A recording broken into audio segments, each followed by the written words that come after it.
Defending the West is the chapter title, and we're looking at a time period from 1840 to 1890.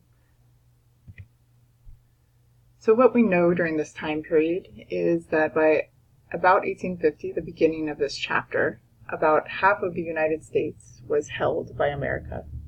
Lewis and Clark had completed their expedition into the West, creating some good relations, but also creating a lot of tension in this expedition. America had established their methods of diplomacy, as we know in the previous chapter. For some Indian tribes, that was removal. For other Indian tribes, that was making treaties. And then for yet other Indian tribes, that was going to war with America to try to fight for their land.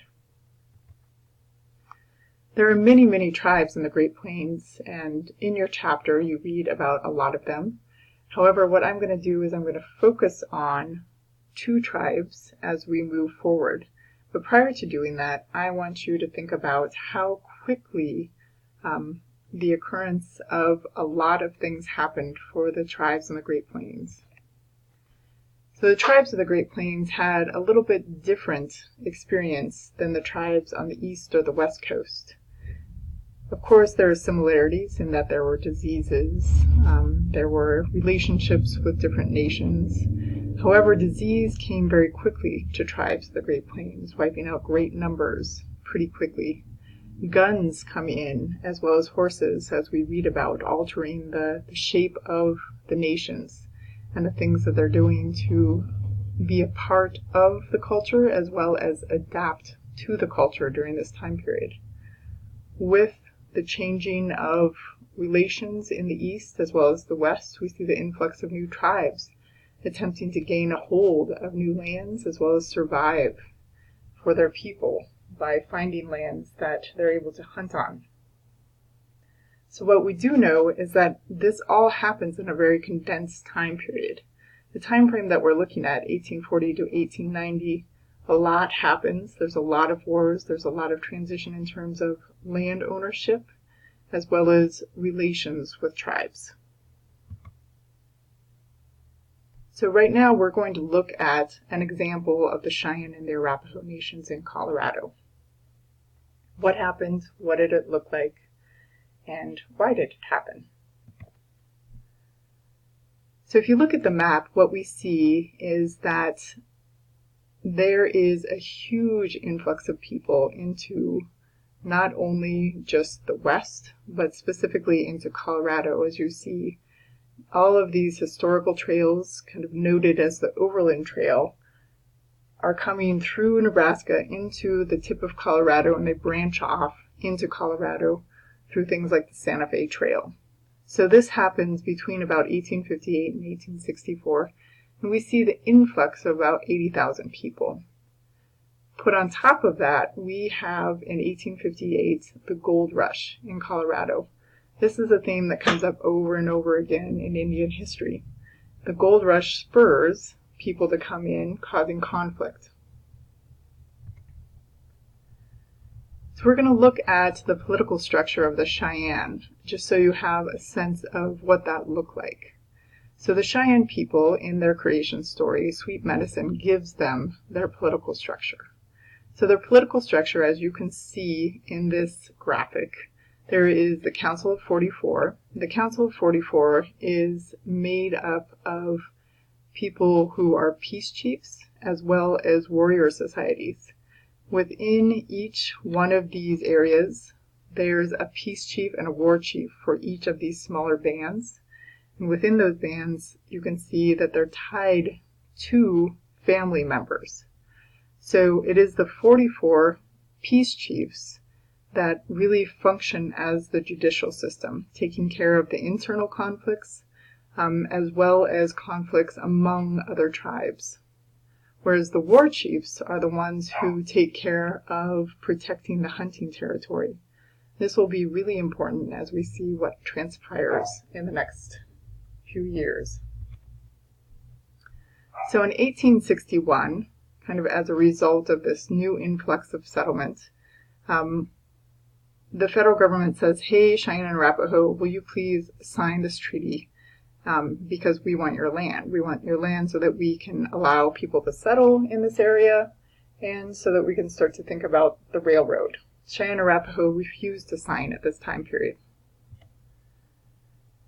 So what happens shortly thereafter is a couple of things. With new people coming in, there is an overhunting that takes place. We have the fur trappers and traders here. So among the people who are starting to overhunt are also the native people, because they're part of this fur trapping and trading, because they're getting trade goods. We also see a severe drought. So the severe drought actually pushes the buffalo out of this territory, making it much harder for the Cheyenne and Arapaho to survive, because they're having to go longer distances to get their food. So those two factors play into kind of tense conditions and conditions that provoke, I would say, a lot of stress for the Cheyenne and Arapaho people. So during this time period, what happens is a division emerges within the Cheyenne. The Dog Soldiers, who are a member of those people who are taking care of the hunting grounds, and then we have the Council of 44, the Peace Chiefs. There's a division between those two because they have two different ideas about what's going to take care of the tribe. The Peace Chiefs want to maintain peace, whereas the Dog Soldiers, who are part of the Warrior Society, want to protect their land because they can see that much of their land is being taken. A lot of their land is being taken advantage of, and they want to protect their tribe. They want to protect those hunting grounds. So what we see with the influx of new settlers is that the Cheyenne and Arapaho people, because of the overhunting, because of the drought, start to take the cattle of the people who are coming and settling. This is now the only way that they're able to feed their tribe. So what happens too is that there is some conflict that arises during this time. So in 1864, just right after that drought, we see something that's publicized within the Denver Post and within the media. The Huntgate family, they are settlers out in the Great Plains. Within the media, it is shown that Native people went to the Huntgate Ranch. They took cattle and they actually scalped the Huntgate family, the children as well as Mr. and Mrs. Huntgate. So this is publicized. So what you can see is that there's a building of a conflict. There's a split between the Cheyenne tribe, between what's best for the tribe. They're trying to take care of themselves. But there's also a publication now that the Indian people are actually attacking settlers. So is this by and large what's happening? No. There are actually few and far between isolated occurrences of this happening. But as you can imagine, this makes settlers very wary and fuels a lot of the fire that occurs shortly thereafter. So within Colorado during this time, we have a lot of new people coming in. We have a governor who is seeking statehood. He applies for statehood in 1864, but it's denied. We also see during this time a lot of people who have settled in the territory right after the Civil War. There is a famous battle that occurs on the New Mexico border, and General Shivington, a gentleman who settles in Colorado after this battle, was one of the people who fought in that battle. So General Shivington becomes a huge player in this conflict. He is somebody who also has political ambitions. He wants to be a senator. He previously was a Methodist minister prior to fighting in the Civil War. And ironically, he's a committed abolitionist. So he, along with Governor Evans, are trying to make Colorado a place where people will settle and also seeking their own political ambitions. So as we know, there's a lot of tension now between settlers. We know that there are a third group of people who have their own ambitions and their own ideas about what Colorado should look like for settlers and their own ambitions. So what happens is that in 1865, we have kind of all of this coming to a head. So we have a peace chief of the Southern Cheyenne going to talk with John Evans and General Shivington, because at this point they had started to take settlers as prisoners. And they talk with John Evans, General Shivington, saying, hey, we're having a hard time. We just want to maintain peace. We want to have food for our people. We want them to be protected. As you can imagine, this is not what the Dog Soldiers want by any means, the War Society. But they make an agreement with General Shivington, who is the head of the army in Colorado, and John Evans. So they agree at this point to give up prisoners who are white settlers, and they make an agreement to go camp near Fort Lyon to be protected, because at this point, settlers who are coming into Colorado are outraged about how lawless Colorado is and that they're not being protected.